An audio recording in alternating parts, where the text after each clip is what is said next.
Welcome to the Dark Ozarks. We are discussing experience of early immigrants in the Ozarks and the effect of the Scots-Irish on the Ozarks. We will get back to that in a minute, but first we want to remind you that the Dark Ozarks podcast is now available on Branson Podcast Network, Apple Podcasts, Spotify, Amazon Music, Google Podcasts, or about any other podcast platform. So how did the old world and its traditions prepare people for the frontier of the Ozarks? There are several possible answers, really. The Scotch-Irish found the landscape very familiar to their homes in the old country. Many of their traditions and myths dealt with problems in a difficult environment. Many of their skills and customs were uniquely tailored to taming the Ozarks. It is a hard choice. We will return to the question of how the Scots-Irish adapted to and settled in the Ozarks. But first, we want to invite you to like, follow, and subscribe to Dark Ozarks on Facebook, Instagram, and YouTube, as well as your favorite podcast platform. We also invite you to become a Dark Ozarks subscriber here on Facebook.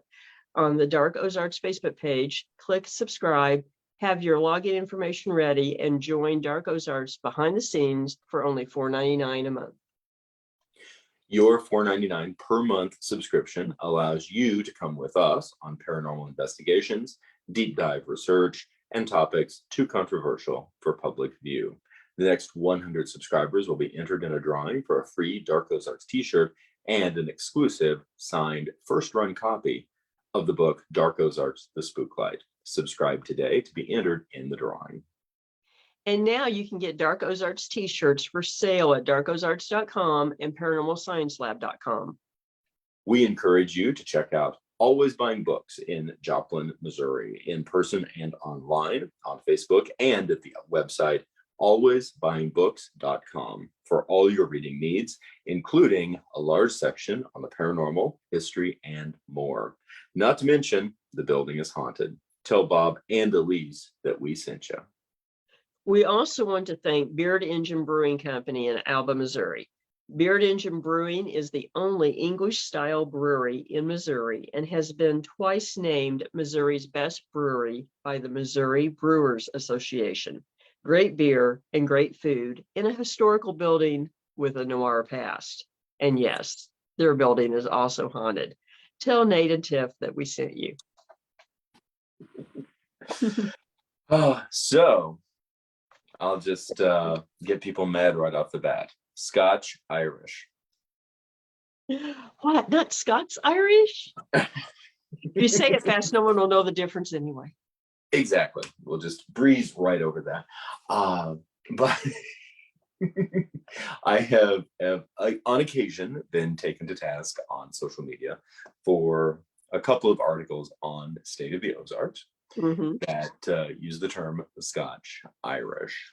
And considering how much I love Scotch, I am still baffled at the idea that it could be considered a negative term. But as we were discussing over on YouTube a few moments ago, one of you and I first social media entanglements, I suppose, was someone reprimanding me, as they're wont to do, on social media, and you with a illustrious Scottish ancestry taking them to task, saying that the term Scotch-Irish is just fine, although you and I use both terms interchangeably. We do. And to be perfectly frank, the people who with a lot of Scottish ancestry will refer to themselves as the Scotch as well. And part of that is taking on the banner of all the qualities of being Scottish, and I think, and claiming Scotch for ourselves instead of Irish. It's Irish whiskey. Yes. I have to, I'm jesting a bit, but it's true, and so it's a personal preference, and either is threat. It is an older term. It's a term that has been used really throughout American history. Yes. And I think that a certain amount of honor is due in that regard, while understanding that both terms are perfectly legitimate. That's true. So whichever way we tend to say it tonight, you can hear it whichever way you prefer.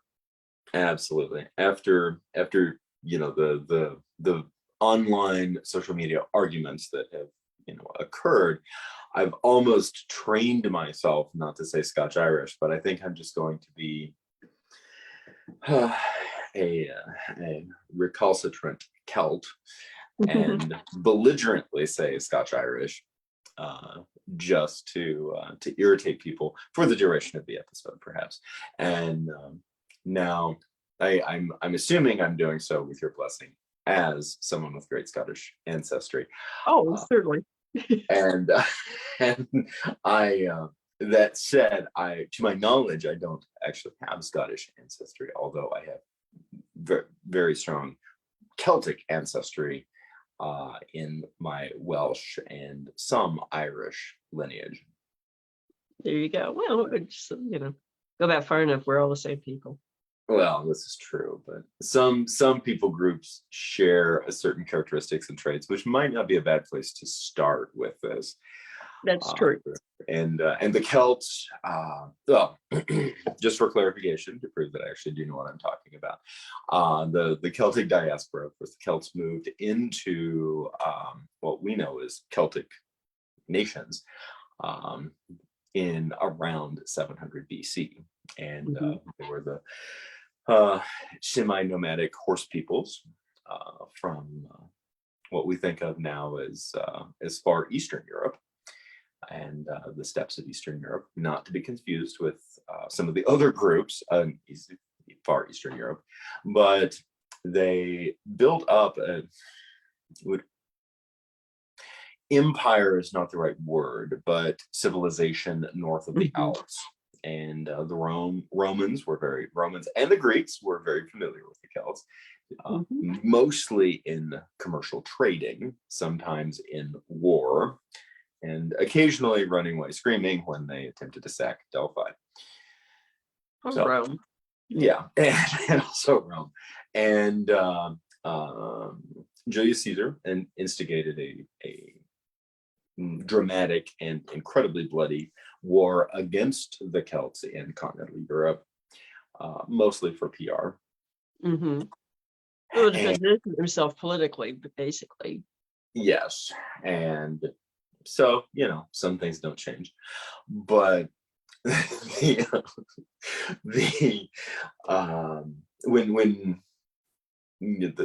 something that gets confusing again, the Celts were a people group.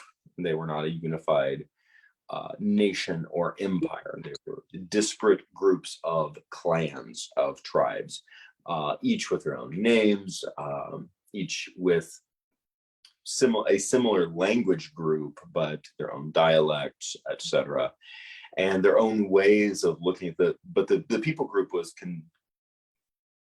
relatively unified by a similar perspective, a similar set of characteristics.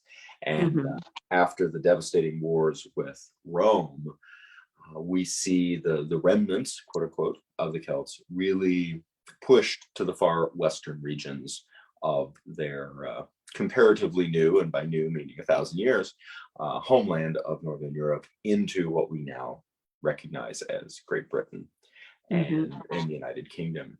And during that time, we ultimately see somewhat, comparatively speaking, exception being Boudicca, some more peaceful interaction with Rome, because modern day Britain, south of Hadrian's Wall, south of Scotland, became a Roman province.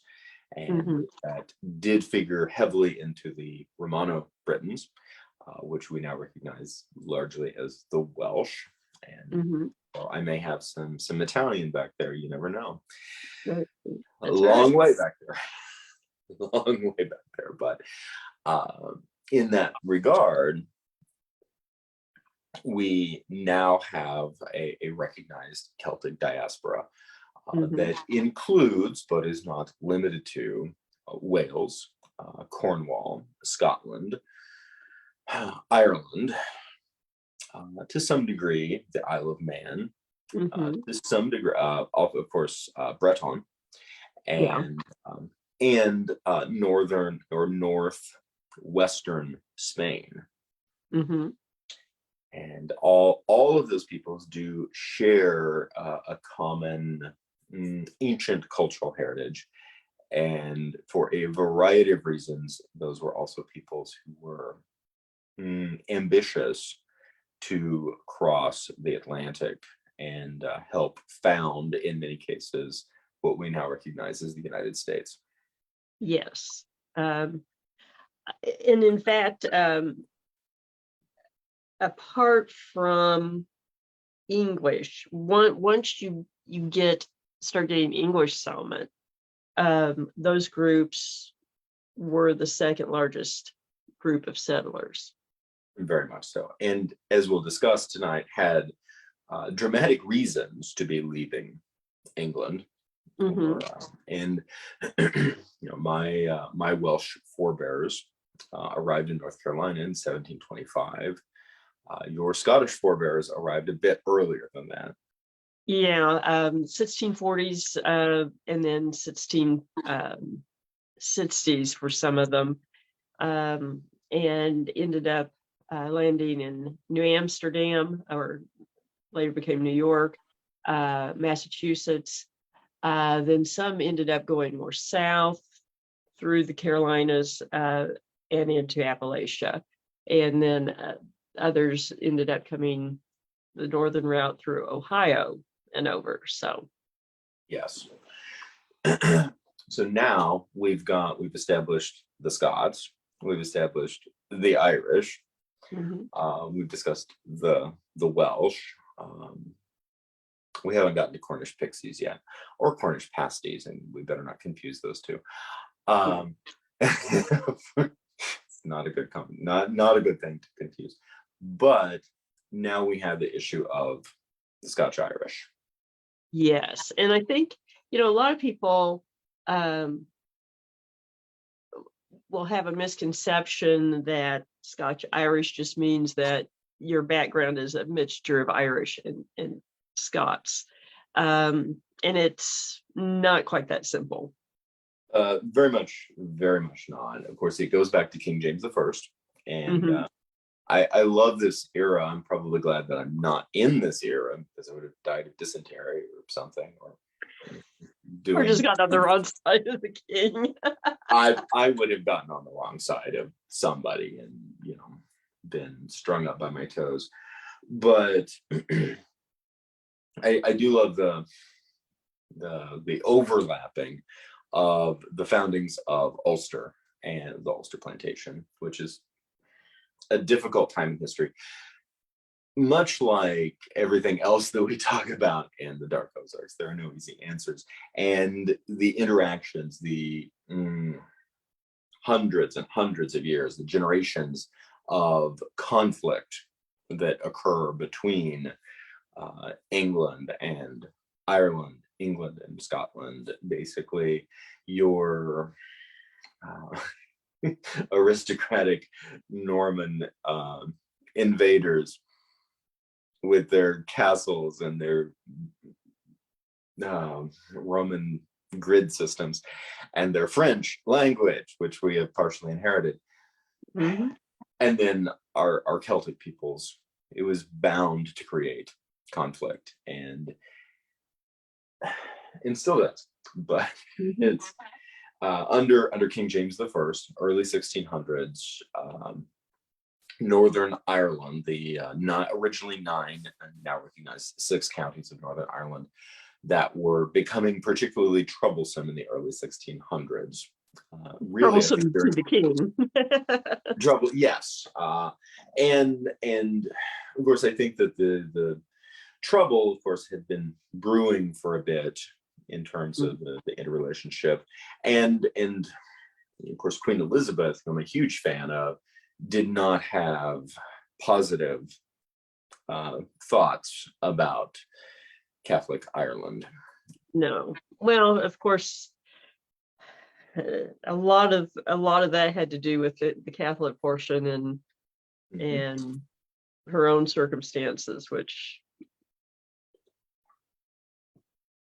Understandable. understandable. It was, and it After all, is her one. mother lost her head. Yes, it is one of these things that when you look at any of these situations in the macro, you're oftentimes baffled, going, why do you people hate each other? Why are you trying to kill each other? What are you trying to do? Why are you trying to take this land? Why are you trying to supplant these people? So on and so forth. But then you break it down into the micro and understand where these various peoples were coming from, why they were making the decisions that they were making. And as is so often the case, I think these conflicts are a great example. There were, you put yourself in the place of person A on one side, and you can say, oh, now I can, maybe it wasn't a great decision, but it was the decision that made sense in the moment to accomplish purpose A, that in some cases, in the case of Queen Elizabeth, and to a degree, King James I, certainly Elizabeth more so, let's not only continue to sit on the throne, but let's not die. Yeah. And then you move to the ancestral Irish in Northern Ireland, and suddenly the story becomes vastly different, because what happened was plantation. Yes. Although you have to look at that without some of the connotation that we have in North America. You do. And in this case, it was, for early 1600 standards, the implementation of large-scale farming. Yes. And the implementation of the large-scale farmers in the form of predominantly Presbyterian Scots. Yes. Not mostly, but not limited to. It was pretty much as long as you're under the English crown and not Catholic, you're in if you want to apply, and we have space for you. So the original 9 counties we now recognize as 6 counties of Ulster, what is now Northern Ireland, which really speaks to just how long lasting these decisions have continued to impact European history, Western civilization, and North America. Is that the boundary lines are still there, because we have Northern Ireland, which is part of the United Kingdom, and then we have the Republic of Ireland, which is everything that is Irish, that is not Northern Ireland. And we still have the religious / political dividing lines of Protestant versus Catholic. And this is really where all of this began for people who are confused as to the religious wars. And one could say, well, even if why did James transplant so many Scots to Northern Ireland or to Ulster? Because we joked earlier that the Crown of England should have seen that the Scots would not always would not necessarily play ball the way that the Crown would want them to over time because of past history. But again, looking at the situation, James was the first monarch of a united crown. True. And he was Scottish. First and foremost, he was the Scottish king. And so these were, his lords and his aristocracy that he sent to Ireland. But Scots being Scots, they didn't necessarily say, okay, whatever for the next 100 years. No, they did not. And by 715, the Anglican Church establishment had gotten to the point that Presbyterians could not hold civil or military office, nor could Presbyterians be married by their own Presbyterian ministers. Mm-hmm. And there was a similar, wasn't as drastic as in Ulster, but similar things that happened in Scotland as well. And when we talk about more of the traditional beliefs, and when we talk about Celtic holidays and pre-Christian traditions lasting in the UK, they actually lasted the longest with Presbyterians. That is fascinating. I love that. And it was the English over time tried to stamp out those traditions, and where those traditions had faded long ago in England, they held firm in Scotland up even into the mid 20th century in places. Which I think really speaks to the tenacity of the Celts. Mm-hmm. To maintain tradition, even as an oral tradition in many cases. Yes. And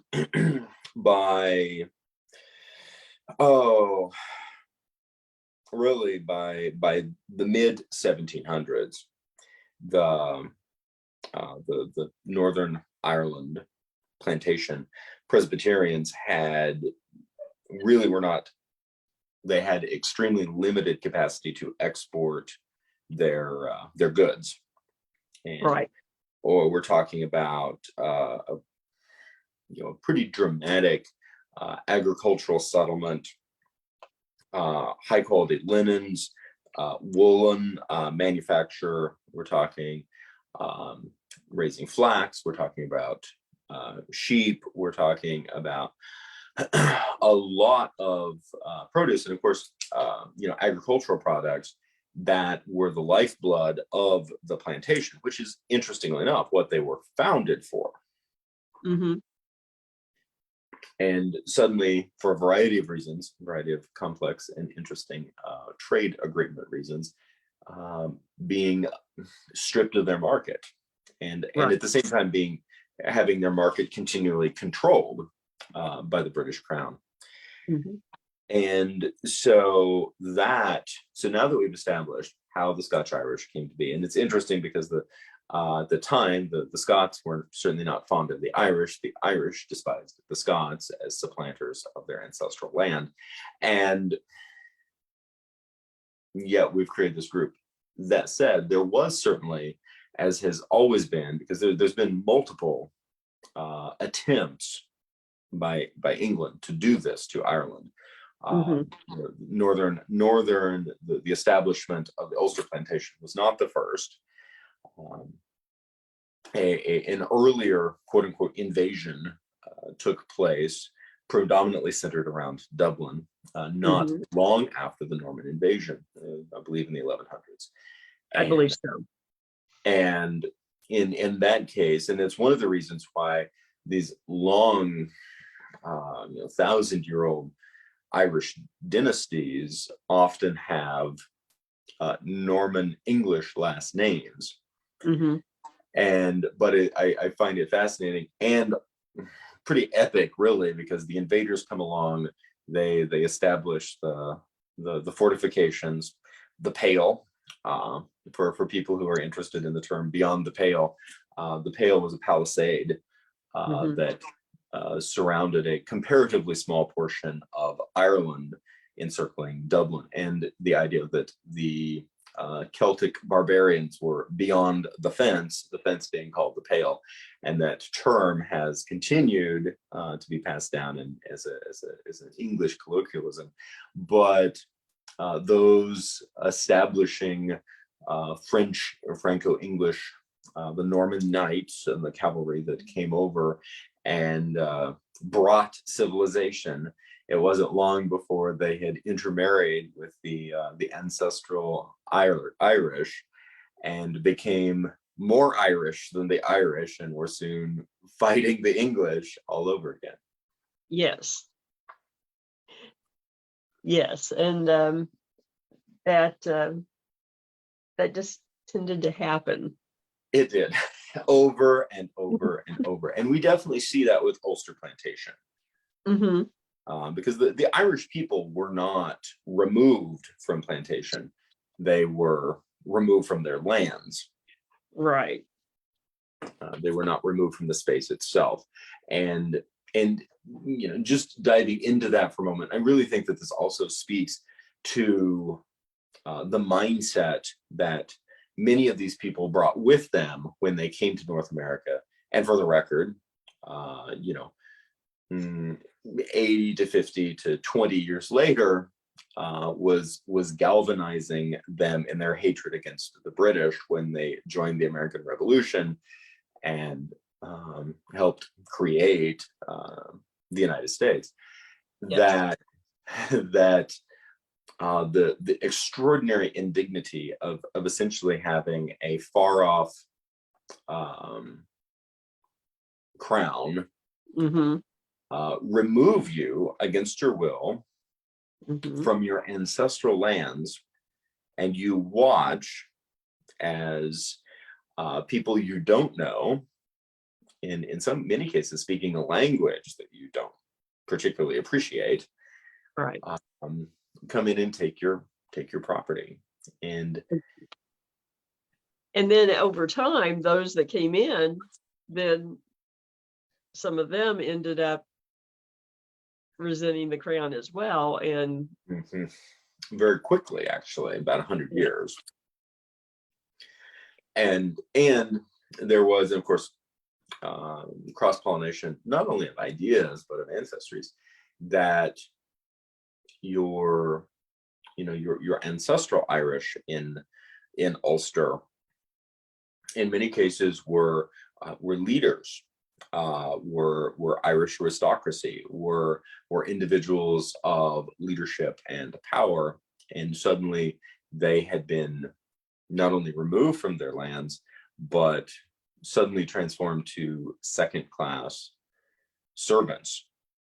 Yes, it tends to engender a little bit of resentment. Yes. And there are, of course, and we'll talk about this too, layers of Irish immigration and settlement in the United States, as well as layers of Scottish immigration and settlement. But by 1775, we are looking at an extraordinary exodus of the Scotch Irish into America. We are. I think before we forget to mention it, we might want to talk about King Billy just a little bit, because 100%. the Scotch Irish, when they get over here, end up being called hillbillies, but it's not because they're in the hills. And no. So, well, it isn't. They're called billies. Eventually it is, but yes. And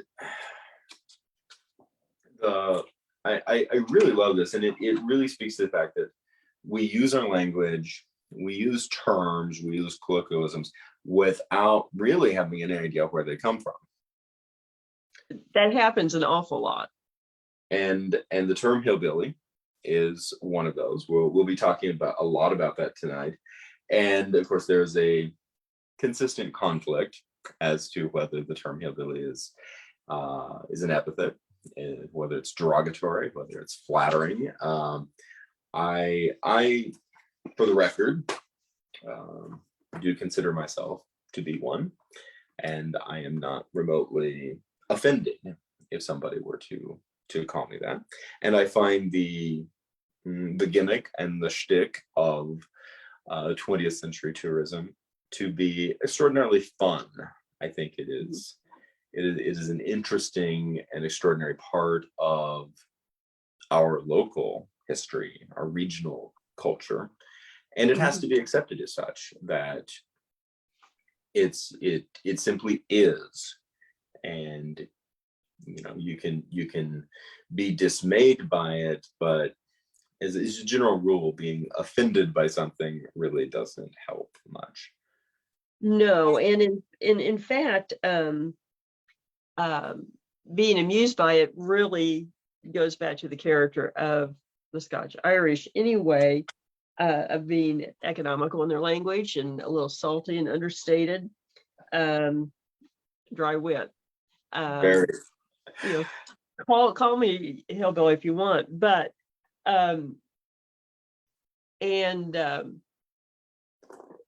but the idea of what a billy was, I think, because okay, the hill part, yes, you're in the hills, but what is a billy? And of course, from this aspect, and for the record, I love this because there are so many people who are potentially offended by the term hillbilly who are unaware of the etymological origins of hillbilly, and who we are specifically speaking of is King William III. Yes. Protestant king. I believe William II in Scotland. I believe so. I'd have to look, but I believe so. And as a successful Protestant king, he was a figurehead and a hero of the Protestant Ulster Scots. Yes. Also, his color was orange. Yes. Yes. Which hence, William of Orange. But they, so since they were fans of the king, they were referred to as billies. Yes, because you were a fan of King Billy, and you identified with your hero, Protestant King Billy. You were referred to as a billy, and it was a ubiquitous term for the Protestant Ulster Scots, and it continued to be a term after they crossed the Atlantic. And another, and that leads into another term that often is applied to hillbillies is redneck. And many people would be surprised in America to know that is another term basically associating them with billies, because they tended to wear red scarves. Has nothing to, I've heard people say, oh, it's because they were dirt farmers and they worked outside, so the nets were red from the sun, and that's not where the term comes from. No. And I really love this, because we're dating back to a political and religious and sociological affiliation with, and I love the collective title, which I have not memorized in case anybody's wondering, but still I do love it. William III, William Hendrick, known as William of Orange, Sovereign Prince of Orange, Stadtholder of Holland, Zeeland, Utrecht, Guelders, and Overijssel in the Dutch Republic, King of England, Ireland, and Scotland, as well as King of Scotland. That's a pretty prestigious cultural ancestry. It is, and a mouthful. Yes, I before the year is out, I am just going to memorize that. Along. I have to remember to quiz you. Yes, exactly. I will memorize it, and then if anybody says that my hillbilly title is derogatory and I shouldn't be using it, I'm just going to refer them to King William III. There you go. King Billy. King Billy. And I think it really speaks to the fact of just how much, of course, 1775, 50% of Ulster had left for North America. Yes. We're talking about a mass immigration, which of course speaks to how badly the Scotch Irish felt that their situation, their economic situation, their personal sovereignty was being handled by the crown at that time. Yeah. Yeah. Going for the complete unknown was better than the known. Yes. And of course, this is the mid 19th century, or mid 18th century. By the mid 19th century, we're going to be seeing a similar exodus from Ireland as a whole because of the potato famine, which was also initiated by trade management and export management. Mm-hmm. We oftentimes, and it's neither here nor there in this particular discussion, but it was political and economic decisions being made in London that was really causing the famine. Because it was pretty much manufactured famine. It was a manufactured famine. It wasn't a manufactured potato blight. No. But there's you can look up the extraordinary list of the boatloads and the shiploads of food that was actually exported from Ireland during the famine. Yeah. The common folks never had an opportunity to see. Exactly. But again, that led to another wave of immigration. Yes, it did, which also impacted the Ozarks. But coming back to our Scotch Irish, extraordinary impact on, first of all, on the United States, or the formation of the United States. But we're also talking about people who largely decried cities. These were individuals. They were their goals, their vision for the future were being yeoman farmers. Mm-hmm. And the opportunity to be a yeoman farmer was most financially expedient, meaning you could afford the land, on the edges of frontier. Very true. And I think it's one thing to note too that so often people make assumptions that this group were uneducated, unsophisticated, etc. But actually, they were probably the most educated overall of any of the groups in Great Britain, in the British Isles. Certainly from a perspective of literacy, yes, without question. Yes. And so you were not dealing, some of the stereotypes that people assume later on in America of this group are misnomers. They really are. And this is a group of people, when you think about it, I mean, there's a quote from John Fiske, who is a very influential American historian of the late 19th century, early 20th century, that as he put it, that these are people who leave the land of their birth because they refuse to submit to oppression by church or state, and who are unafraid of the hazards awaiting them in a new land. And he says that they're among the best of their kind. For instance, when they left Scotland for Ulster, they then quit Ulster for America, and again they followed the frontier in America. At each point, this is a group who are willing to set out and walk away from what's comfortable. And I think that is one, a defining characteristic that again was very crucial at various stages in our history from the Revolution on. It was, and and it became. It can be easily argued that it is a defining characteristic of the American frontier. Yes.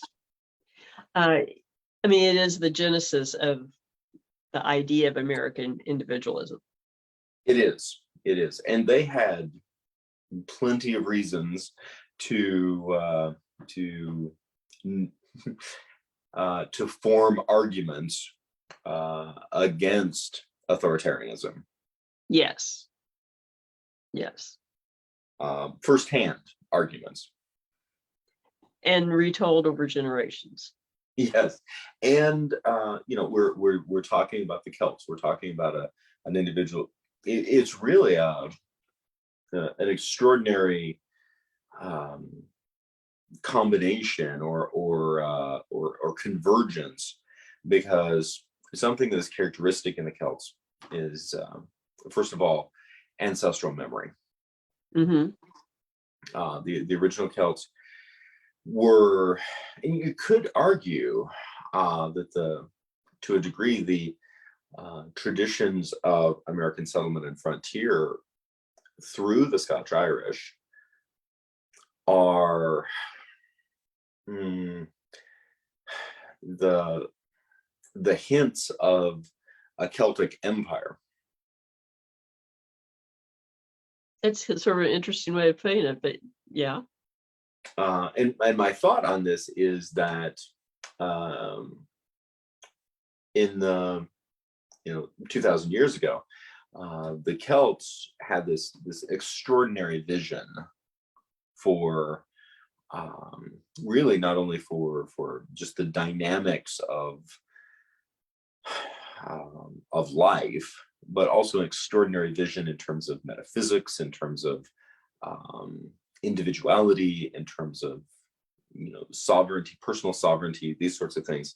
But in their conflict with Rome, what they did not have was unification. True. And in their lack of unification was also based on the fact that the Celts were quote unquote illiterate. That it's crucial to understand that illiteracy did not mean that they were not thinking or that they were not sophisticated. They had highly sophisticated ways of communication, but they did not have a written language that was an oral language tradition, not a written language tradition, and highly sophisticated, but different. And at the time, unable to adapt to the onslaught of an highly organized people who also had a written language tradition. Thank you, Phoenicians. But Carthage and your elephants. Anyway, but hi, Hannibal. I do think we've got Hannibal and Carthage both here in Missouri, so I'm sure there's a tie-in with that. Oh, well, yeah. Well, actually, every Carthage in North America is named after Carthage in Africa. Yes. I just like saying the Carthaginians. I'm just going to start randomly referring to people in Carthage as Carthaginians. Okay. But what was interesting was that through the distillation process that took place, by the time that the Celts are arriving en masse through essentially as a Scotch Irish, they were unified in terms of language and religion.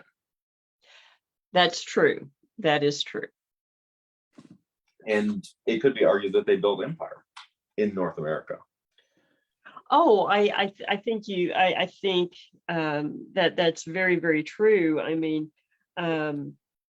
they were, as a group, very instrumental in the Revolution. Big segment of the army was Scotch Irish, and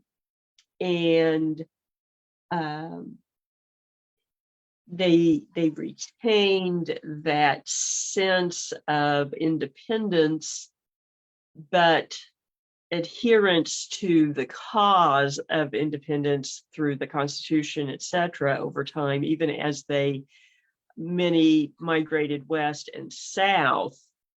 And people often get confused by the fact that there were pockets of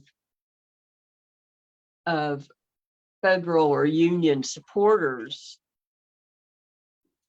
far below the Mason-Dixon line.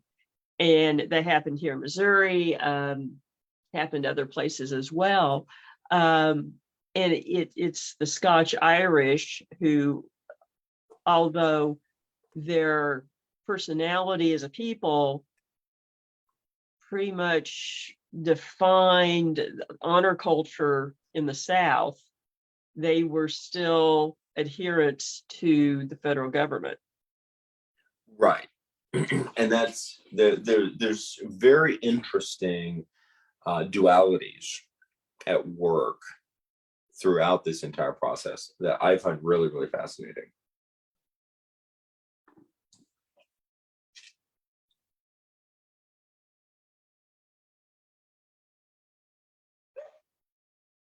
Are you there? Yeah, I'm back. Okay. Dynamics within the dichotomy of this that I find really, really fascinating. But again, that is, of course, some of it is simply human nature as a whole, but some of it is, I think, the acceptance, the innate acceptance of duality that is perpetuated through the Celtic mindset. And we see that with this constant walking of liminal space, that, for example, fully embracing the zeal of upright Presbyterianism, and at the same time capable of fully embracing clan warfare. Very true. And just as a very concrete example, in the Ozarks, if you look at the Civil War, if you look at the sort of how people ended up dividing their allegiances, it's very apparent, particularly in Missouri, because you didn't just have a pro-Confederate or secessionist view and a strong Union view. You had three, and that third group were Union. They favored staying in the Union, but they didn't. But we don't care about, I don't care about what happens in the other southern states. Let them do what they want, but we support the Union. And so where in the Eastern Theater, it very much was a dichotomy of allegiance. You had three here. And so it was not that uncommon, even in areas that had, say, a strong Southern leaning, that you would have a group that would be very staunch supporters of the Union. Right before the Battle of Carthage is an example, when the Union troops came into town, they're getting booed, and people, were even spitting on them, etc. And then you had some, particularly the former sheriff Hood and his family, the daughters were staying on the front porch, and teenage daughter lifts her petticoat, her skirt or petticoats with the stars and stripes on it, while people in the street are spitting on the soldiers. There's, in the material I noticed, there was a very similar incident that happened in Alabama. Yes. So that is that spirit of that group, that, and I agree, it is a duality. And one of the areas that I think is important to take into consideration. We have, and this was actually a reference. It was a reference.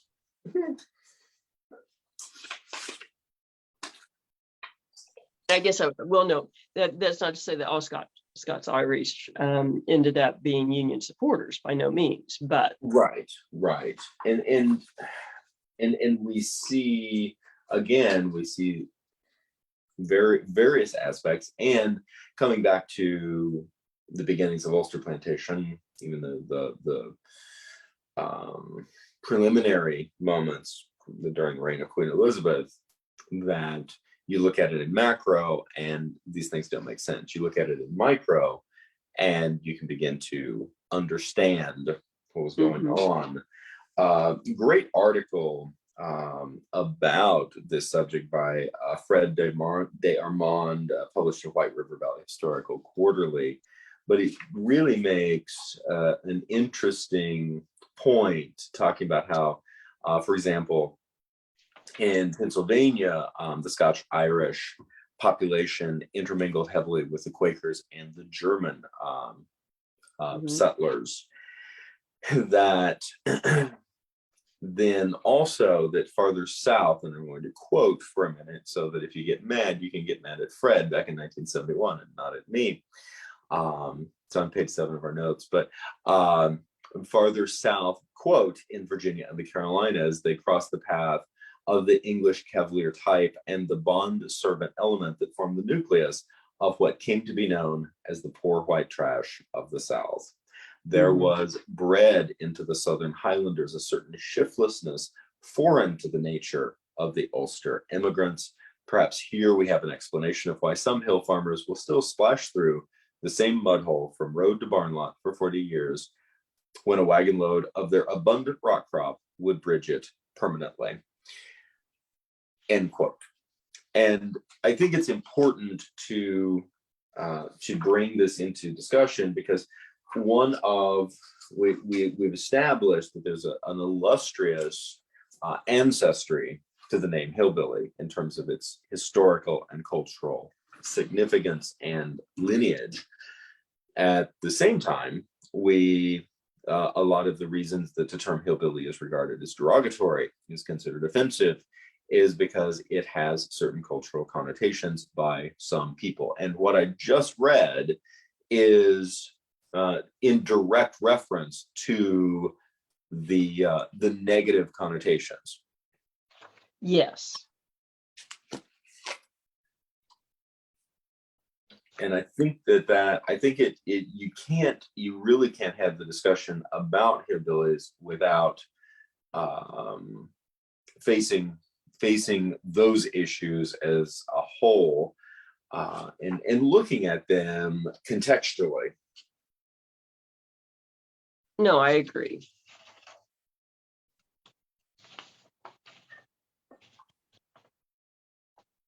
The other thing that I found really funny, if I can find it again, was, of course, the quote by Rayburn, Otto Ernest Rayburn.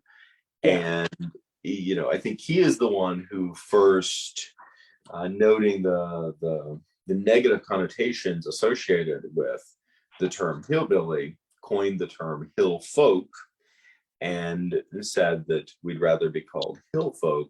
And that is a terminology that certainly has been perpetuated to the modern era.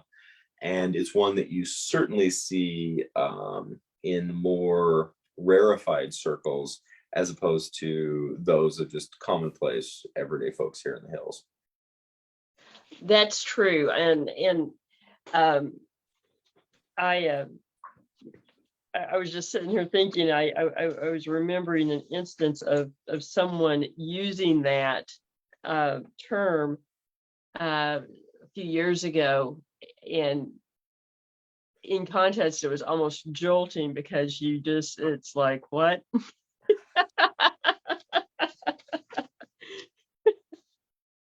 I would agree. It definitely, it has its it has a very strong academic, and you might even go as far as to say politically correct connotation to the term. And I think that that's part of the problem, is that it smacks of that, to the point it smacks of being patronizing. And or can. It can, which I think is important for individuals to consider, especially when, and I think that it also speaks to the fact that, and I want to dig into this, but the sort of the referenced cavalier bondsman culture that appears to have developed in the around Virginia and moving south, that there is a duality here. We have a Scotch Irish population who are extraordinarily hardworking. They are extraordinarily driven, and driven not only in their extraordinary dislike for the crown, for their somewhat dualistic dislike and embracing of authoritarianism, depending on which government they have their allegiance to and sort of who they've put their flag behind. You have an extraordinary Presbyterian zeal, and I think that's something that is largely lost on a modern audience. But the fact that a great deal of Western settlement was established through a religious zeal that many in modern society would probably find distasteful in its fundamentalism, if you might want to say it that way. Yeah. But it made sense and was culturally relevant and culturally important, and was held dear by the individuals of that era, and it was part of their identity, and it worked well. It helped in their survival. This hardworking, sober-minded, zealous people who were going to die for their cause, and their cause was the personal right to have their own property and to pass on a lineage to their families. Yes, and it fundamentally becomes a defining characteristic of the American mythos. It does, and something that is underlying that Presbyterian zeal and Presbyterian fundamentalism is something that you've already referenced, which I love, which is an almost unspoken but continually maintained adherence to what is essentially ancient Celtic paganism, running right underneath it in terms of superstition, quote unquote. I hesitate to use that term, but it's what people would recognize.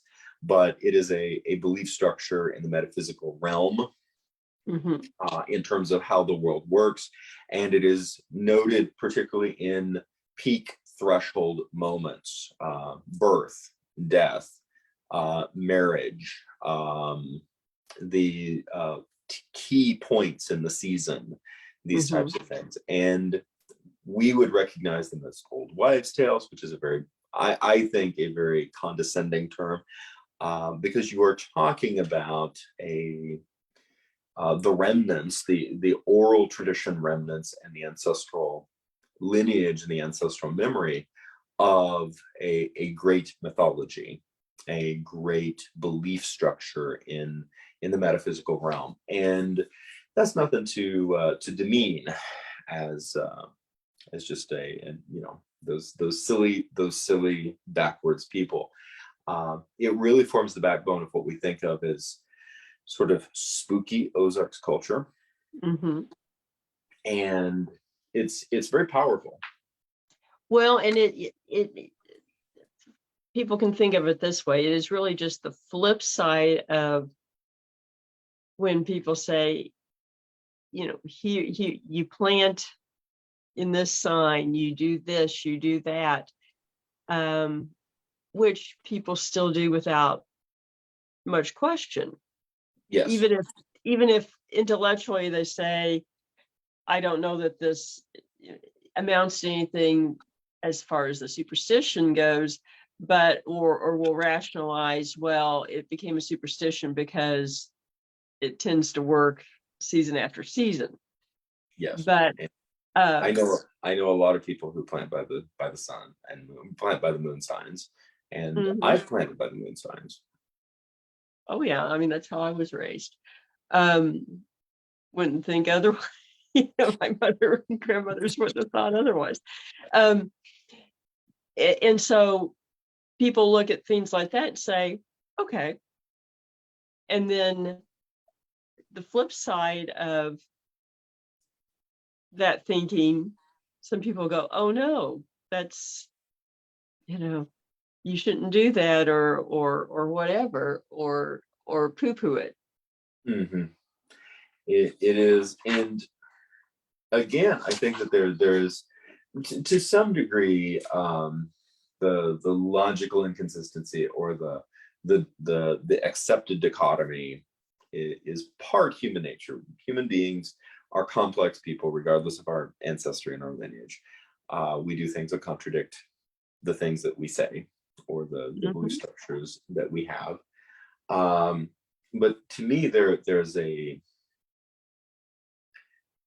Celtic elegance in the contradictions. I agree. And I love it. I find a lot of personal solace in simply embracing it rather than fighting it. But, and we can, take, for example, the seeming dichotomy of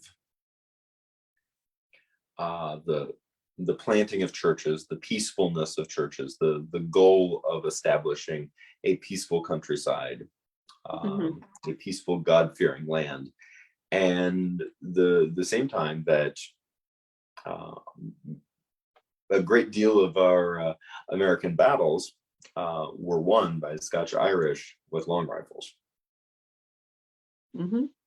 Very true. Very, very true. And some of the names that have come down as folk heroes come straight out of the Scotch Irish, people like Davy Crockett, Sam Houston, a lot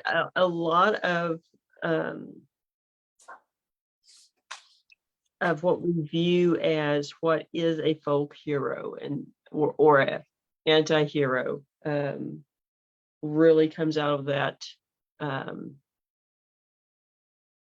that character. It does. And it's interesting because while offhand, I think most of us wouldn't be able to name, okay, that is a Scotch-Irish trait, or that is a Scotch-Irish hero creating himself in America. And certainly the wit and the poetic use of language for self-promotion, and the creation of one's own myth in real time is innate, and you can recognize it. You can recognize the qualities, but even if you don't know where they come from. Very true, very true. And that is just, replicates itself throughout, especially the American West. It seems like as far as the frontier goes, that tended to be characteristic, in part because those were the people there. But from Wild Bill Hickok creating his own myth in real time to Jesse James and John Edwards basically creating the myth of Jesse James in unison, just over and over, it seems to happen. And it's it's a modern day Cuchulainn. Huh? It's a modern day Cuchulainn. It is. These men who are, in the Fenian men, these great warriors who are larger than life. And I think I'm gonna digress for a moment, but coming off of our episode, with connecting the heritage lineage of Missouri with Texas. Mm-hmm. You look at, and to some degree, I can appreciate the concerns about taking liberties with actual history in terms of the 20th century mythos of, for example, Davy Crockett. Mm-hmm. Although I was, for me, it was all about Mike Fink and the keelboats. But it is at the same time, you when you look at this, when you look at the for example, the Ulster cycle, when you look at the great Irish epics of the ancient era, it's not dissimilar. It's not. And then one that comes to mind, the American character, of course, would be Mark Twain. I mean, it so definitely fits square in there. It does. And you just these larger than life heroic characters with and I think that there's although many people would be unfamiliar with Cuchulainn, and depending on the pronunciation, could also be Cahuvin, and the Hound of Cahuvin, but it is and we'll talk about this soon because we're going to do a connection between Irish mythology and Ozark culture, but these characters really do imbue their characteristics into our legendary American characters who are real life people. Yes. And I think that's one thing that in some ways,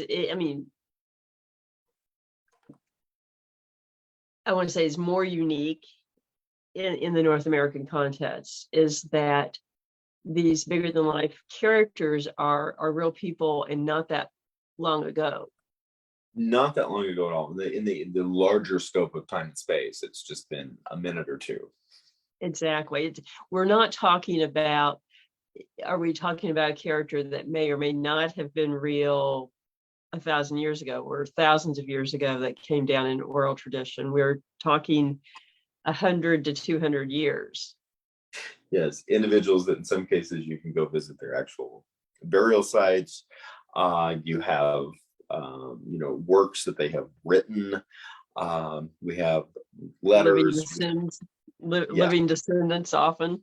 Yes, it's and you think about that.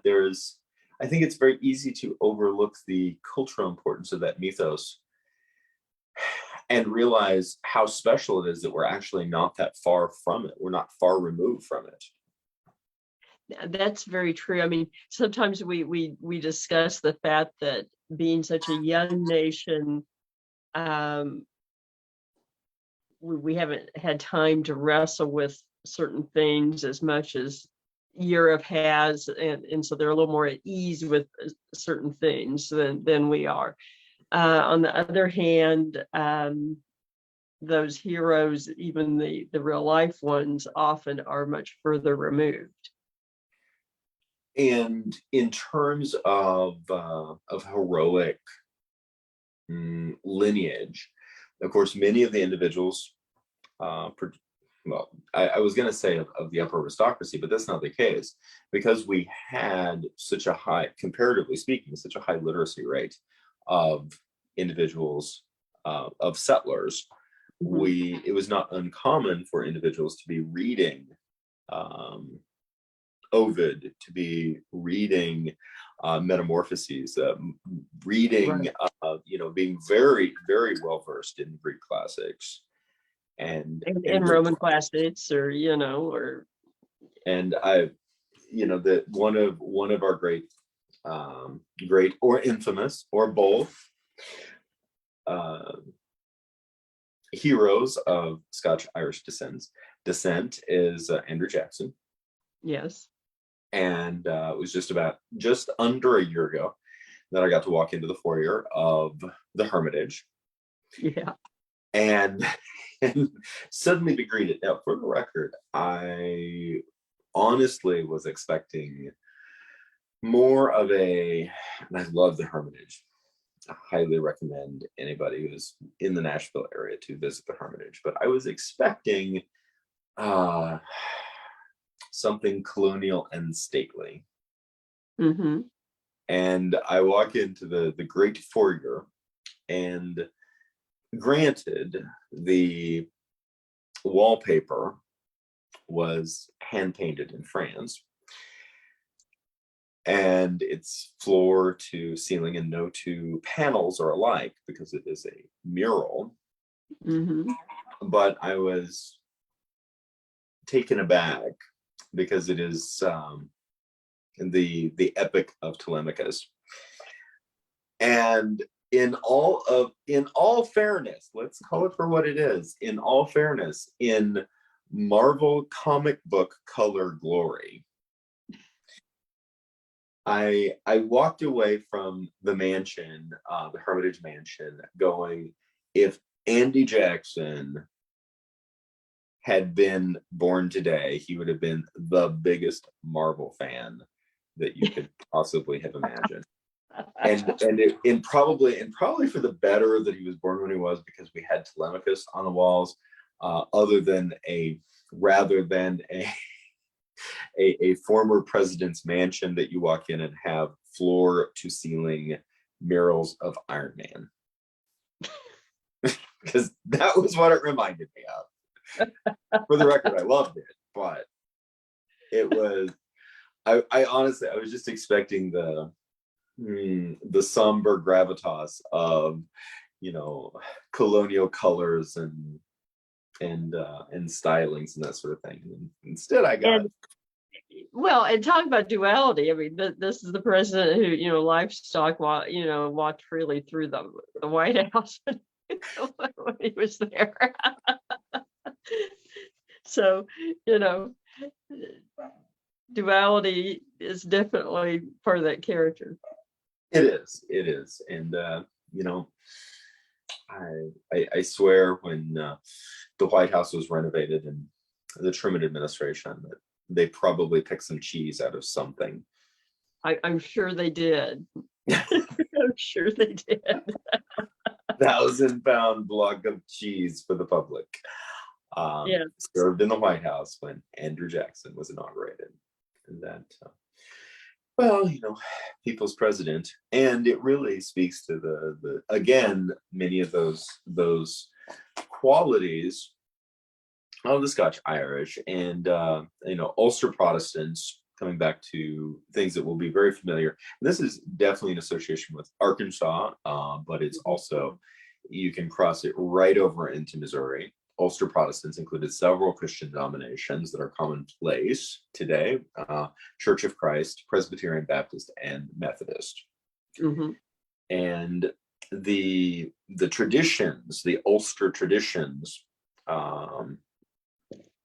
will listed as quote unquote stringently individualistic Protestantism: hunting, playing fiddle music, performing buck or rhythmic step dancing, and making whiskey.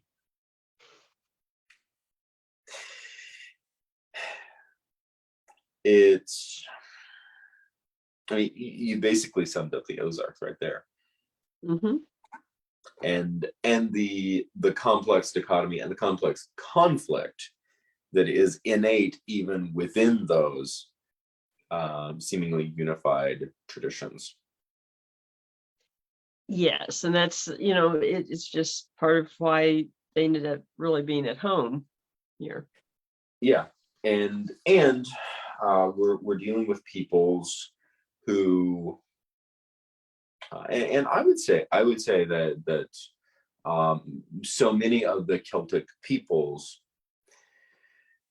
for whatever reason, I'm also speaking for myself on a personal basis, are drastically more at home in the hills. Mm-hmm.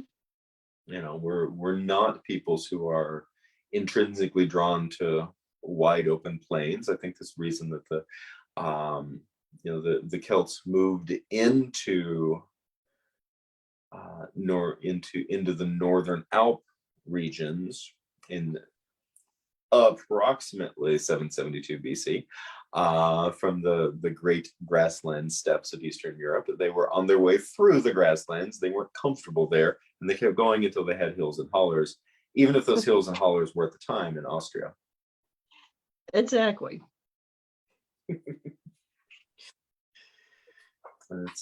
It's fun talking about my ancestors. And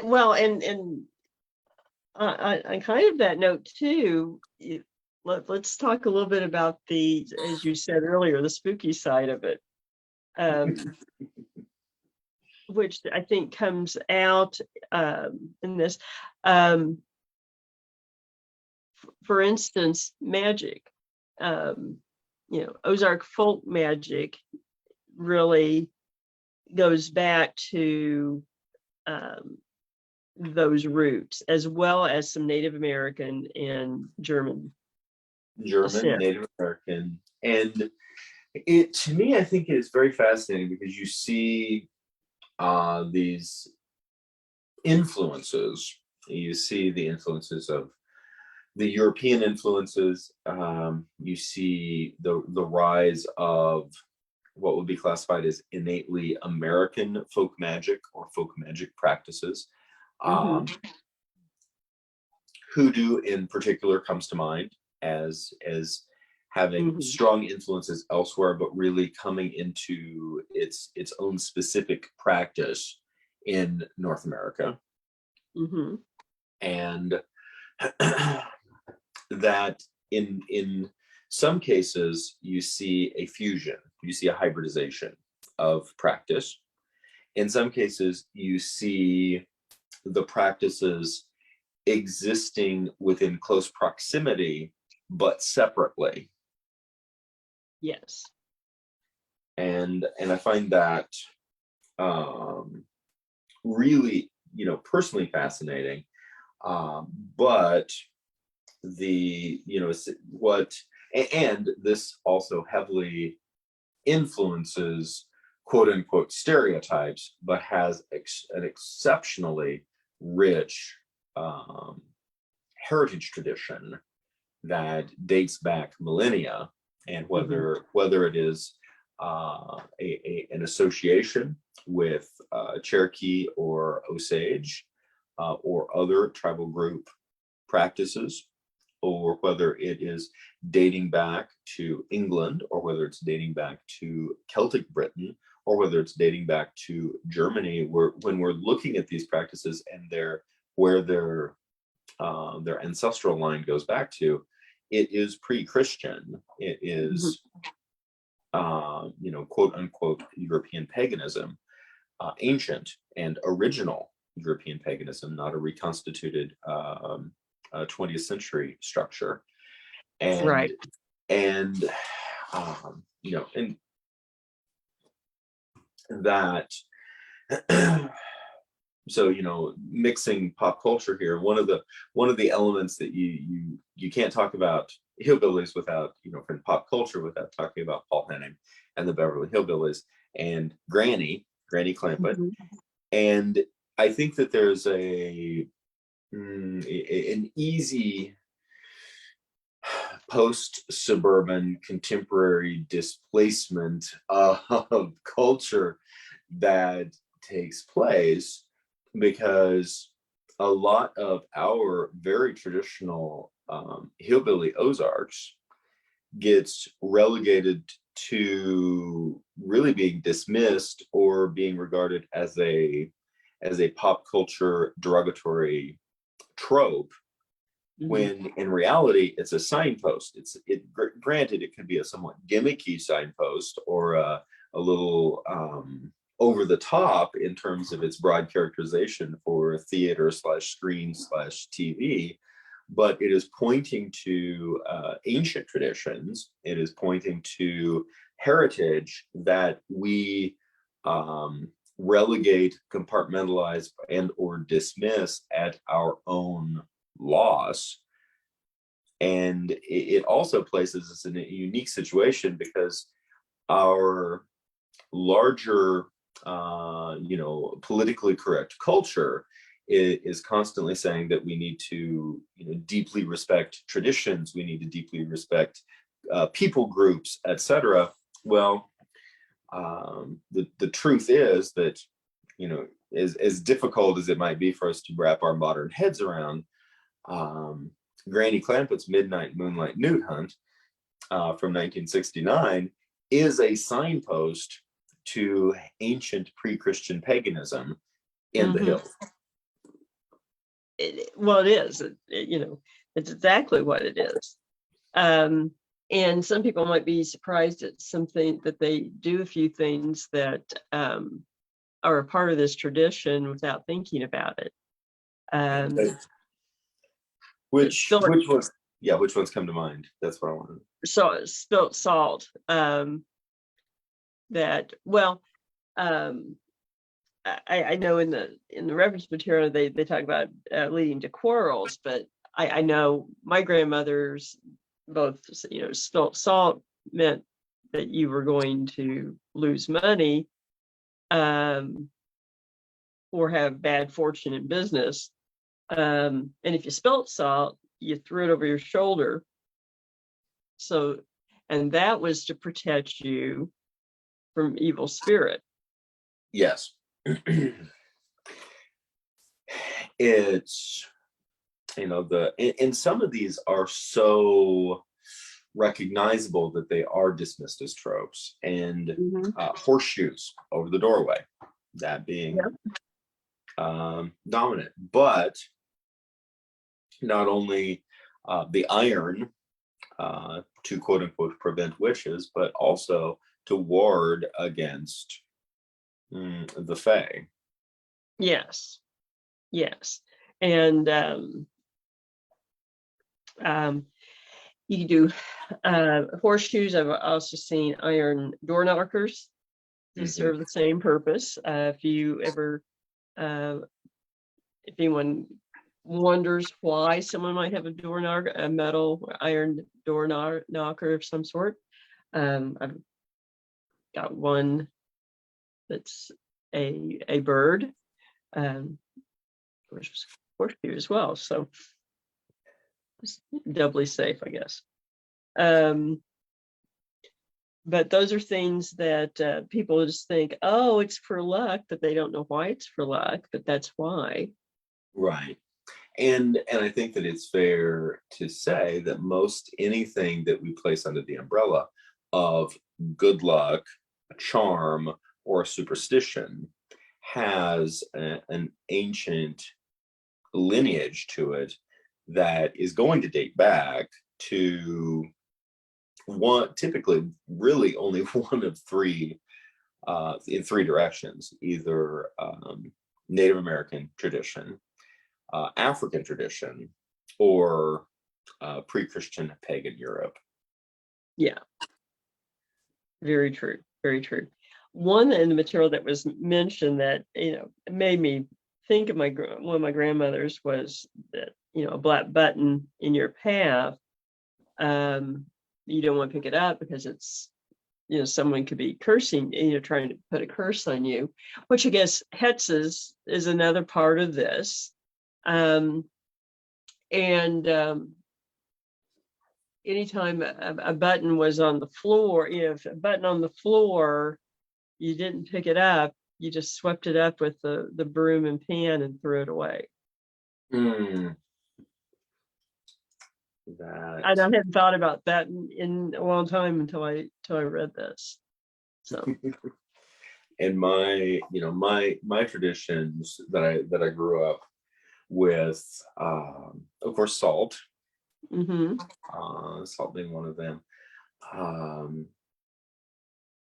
That if your hand itches, you're going to get some money. If your nose itches, someone's talking about you. Yeah. Or they're going to come. They're going to visit unexpectedly, which in my grandparents' house, that was a no-brainer. There was constantly family members and friends stopping by unannounced. So it sort of fulfilled itself, but it was. And then something that was interesting to me, my grandfather was privy to some. It was a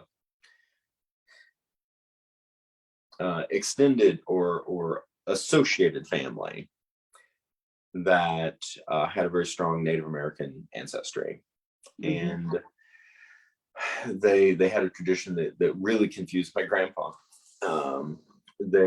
One of their dogs that got bitten by a rattlesnake, and it's interesting because in reality it's the effect of sympathetic magic. But the dog was bitten by a rattlesnake, and grandpa was like, he was young at the time, he's like, is the dog okay? And the response was, the dog's going to be fine because I got the snake before the snake got to water. And for folks who know my grandpa, knew my grandpa, it was like, what the hell's that got to do with anything? My dad. A certain amount of pragmatic rationalism. In another case, a horse had stepped on a nail, and they got the nail pulled, and they took the nail, greased it, and put it on over the door of the barn. And Grandpa's going, what are you going to do with the hoof? No, it's fine because we greased the nail. And again, Grandpa's going, what the hell's that got to do with anything? But it is a really interesting peek into the concept of sympathetic magic. It really is. I like that. I do like that. That was, and at least according to one article that is part of our review material, American folk magic traditions at otherworldlyoracle.com, booger dogs are particularly innate to the Ozarks. Well, and that's because, that really comes from the Scottish influence, because yes, it does. Boogers are Scottish paints, and booger dogs are, we can thank the Scots for that. Ironically, it's in the name. Yeah. From Scots Gaelic, boggart meaning a ghost, essentially. Yeah. And that's the thing, is that most people, especially more, they hear, Burger dog or Burger County, which is Douglas County. People like ha ha ha ha. But they're referring to hauntings, to ghosts. Yes. So then, I've had people go, well, why would Douglas County be associated with that? And my guess is, if you look, there was probably a very even more dense Scotch-Irish population there than some of the surrounding areas. It could be very, very fair. Very fair. It's neat country over there. It is. So I guess we should tell anyone that's not familiar of what exactly is a booger dog as far as what does it look like and if you're going to encounter it. Oh, well, it is a preternaturally large black dog that may or may not have its head. Actually, in a lot of the accounts from the Douglas County area, they are headless. Interesting. And As well as boars, booger boars mm-hmm. that are headless. And there is an association with the sighting as a death omen. Yes. It's not completely conclusive, but it is definitely associated. And you really cannot, I mean, we'll dig into this in a follow-up episode. We're doing this whole Celtic collection series as we are marching towards St. Patrick's Day. Yes. And it's there, and I still contend, and I find this very, very interesting. So much of Welsh lore is you don't know that you're in the other world until you're already in it. Mm-hmm. And oftentimes it's rather fun and playful and interesting, and there's delightful witticisms and happy endings. And then it's very, very lyrical, it's very poetic, and some of it is just downright sweet. Some of it isn't, but a lot of it is. And then you get over to Ireland, and it's concerning, mischievous. It might kill you. It will probably trick you. It'll definitely dump you off in the creek, and give you a bad hangover, give you a bad morning. You might wander off and dance with the fairies and come back, and everyone that you know is dead because your one evening was 100 years. So there's that. And then, to quote Riff Tracks in regards to Hogwarts, which interestingly enough is in Scotland, when you get to Scottish lore, everything, we do mean everything, will kill you. It's kind of like Australia. It is. It's just there to kill you. And the Celtic lore with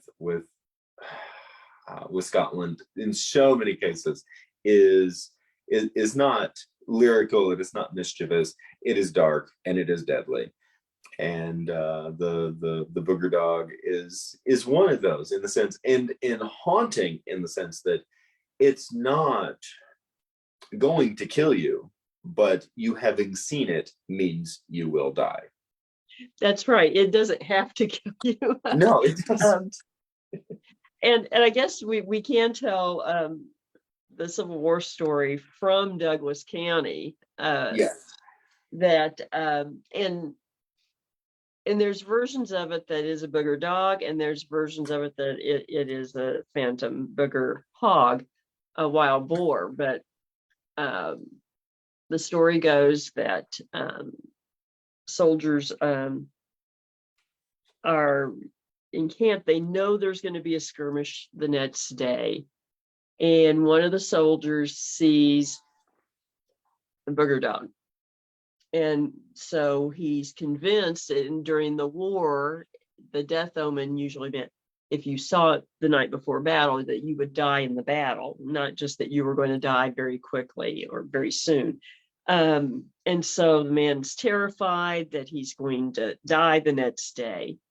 They get up, they end up in the skirmish. He survives, and he's ecstatic. He's beaten the curse of the booger dog. And so they are in camp that night, and he's rejoicing and maybe bragging a little too much about it. And after supper, he's cleaning his rifle, and it goes off and kills him. Yes. The inescapability of fate. Exactly. And And a bit of, if you want to say a bit of irony and wit in the way it was carried out. It is, and I think that it also speaks that there's a dichotomy there. So much of zealous Christian Presbyterianism of the era was about personal agency. The idea that we make our own destinies, that we might submit to God in heaven, but there's nothing else that we have to submit to. And that, I think it's one of the reasons why these types of stories have an enduring impact on us, but they would have an especially powerful impact because it is introducing that dichotomy. It's introducing the inescapability of the fates. Very true. Very true. So tread lightly. Tread very lightly. And I think that that's, because the very essence of this zealous frontier Presbyterianism was not to tread lightly. You were going to create your way. You were going to build your farm. You were going to build your family. You were going to see this endeavor through no matter what the cost. You are going to achieve your personal agency. You are going to achieve your personal sovereignty, which are all very powerful, and certainly seen as particularly American ideals, the ideals of individuality, the ideals of personal property ownership, the ideals that you have a house, you have a barn, you have a field, and you are going to make your own way. And these are concepts that are in dramatic conflict with the potentiality of the passive quality of fate. If fate has already decreed, what do we have to do with it? Exactly. and I think that it really the concept, which is a recurring concept in Scottish lore, as well as many others, but it definitely is dark and dominant in Scottish lore, is the death omen. Yeah, it's a big one. It's a big one, just as Macbeth. Yes. The Scottish play. The Scottish play, because you don't say his name. No. And I think that's powerful. One of the things that in speaking of death, one of the things that is that really got me particularly honed in on this subject a while back was making these points of comparison between traditional Celtic or Gaelic Scots funeral traditions and Ozark funeral traditions. And there are so many similarities. In many cases, you could just pick the page out of one and put it in the other. That part is true. Yeah. And I find that haunting, but also weirdly reassuring. Yeah, continuity. And and the short version is you just keep the cats out.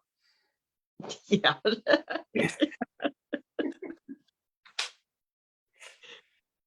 It's usually good advice for luck. Anyway. Yes. Keep the cats out. We need a t-shirt. Put it on the list. I will. I'll write it down. Another thing that is sort of interesting that people don't think about is divination. Yes. And I know, like in the review material, they mention age shells, and I have known people who would divine over age shells, and literally you're looking at the pattern of cracks and lines and coloration. And really, it's no different than reading tea leaves. We're more familiar with reading tea leaves, which is more from the Romani tradition. But it's pretty much the same thing. And another irony is that if you go back to Salem, Massachusetts, or New Salem, to the witch trials, 1692, it all started over divination with eggs. I had not realized that it was with eggs. I knew it was with divination. Yeah, the Jamaican slave servant Tishabu was had taught the girls to divine by you break an egg into a bowl of water, and the pattern that it would make as it spread out would foretell future. And particularly, it was a divination for the girls to divine who their future husband would be. Yeah. This basically is a different form of divination with eggs, but it's not that surprising that there's a similarity there to me. No, not to me either. And you don't necessarily know from whence exactly some of these draw in. But again, you're narrowing it down to northern, European pre-Christian paganism, West African tradition, or Native American tradition. And the Native American tradition in this case could easily have been Carib, the Caribbean island traditions as well. Well, yes. Well, and specifically, Tishabu was Jamaican, but had West African ancestry. So it's generally theorized that what she taught the girls came from the West African tradition. But again, it's similarity of practice, similarity of purpose tends to often have similar tools. It does. You do see that, not cross-pollination, but the various practices popping up one from another. And interestingly enough, besides just the concept of folk magic practice, the use of healing plants, medicinal plants, you see something very similar. It's easier to catalog that because we can actually tell what plants do what at this point. But I also find it interesting that from West African healing traditions, Native American healing traditions, and European, essentially cunning folk, that there is a quality of magic, but then there's also a quality of quote unquote magic, which is actually essentially herbalism. Right. It's folk medicine, and some of it pretty effective. Yes. Particularly in times before antibiotics. Yeah, and certainly there's a I employ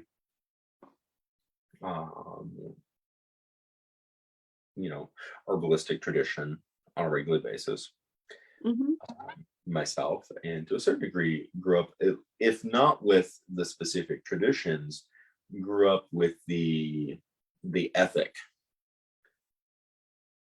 the idea. And I found it interesting, and I'm assuming other kids do this.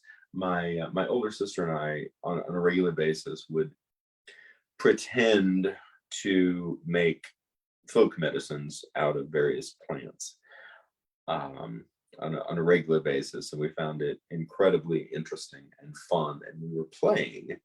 But we have both grown up to embrace the information So we're not playing anymore. We're actually, implementing things for our own use. And it is I would classify it as ancestrally satisfying. I tend to agree. Some of those practices, that my mother had, it just seems to have a resonance that I can't explain. It does. It is very odd. It's very difficult to really fully verbalize just how there's a sense of full circle associated with it. It really is, really is. What would you say would be the lore of this group of people that probably had the biggest effect on the Ozarks, of their experience in the Ozarks? I'm going to ask you the hard question. Okay. Well, just off the top of my head, I think the lore of granny women, the lore of midwifery and healing traditions is something that was a constant substrate of traditional Ozarks culture. I think so, and with a very practical side to it, that you were on the frontier, and this kind of knowledge could be life or death. It could. I mean, that and there's also something I think is very powerful. The tradition of granny women. There's an essence of magic. Mm-hmm. And also almost a liminal space priestess quality. Mm-hmm. Yeah, I think that goes almost without saying. Because you're employing, you're asking for the granny woman's help at these threshold moments, and threshold moments in life and death. And there is conjure involved. Mm-hmm. There is very common sense practices involved. Mm-hmm. There is divination involved. There is the hint, if not the outright use of magic. Mm-hmm. But it exists outside of established academic civilization. Mm-hmm. But it is consistently allowed to exist within the structure of community and even the structure of zealous Presbyterianism church. Very true. Which can seem a misnomer, but that is very true. I think in some ways, a way of looking at it is it's a kind of a quiet version of what people see as voodoo priestesses in more modern popular culture now. Very, very similar, but it just wasn't put out there publicly the same way. No. And something that is an interesting point from that is that your granny women, your healers in this tradition, they might be relegated to quote unquote superstition, but they have never been vilified in any large degree in popular culture. True, or that they haven't been feared in the same way, I guess, is probably the best way of putting it. And And but for the European culture in North America, it wasn't exotic. It wasn't the other, where voodoo often is viewed that way, even though there's so much similarity. Right. And well, I think that you could make a case for racial disparity. I think that it's also incredibly important to take into consideration that in Europe, and we'll just use England and Scotland as a particular example, a number of women practicing as what in North America would be called granny women were executed as witches. Oh, definitely. And in some cases later than any witch trials in America. And I think that something that really pushes acceptance and the refusal to vilify granny women, particularly in the frontier, was the fact that they were necessary. Yes, in times when you didn't have doctors and hospitals, and it was very necessary. And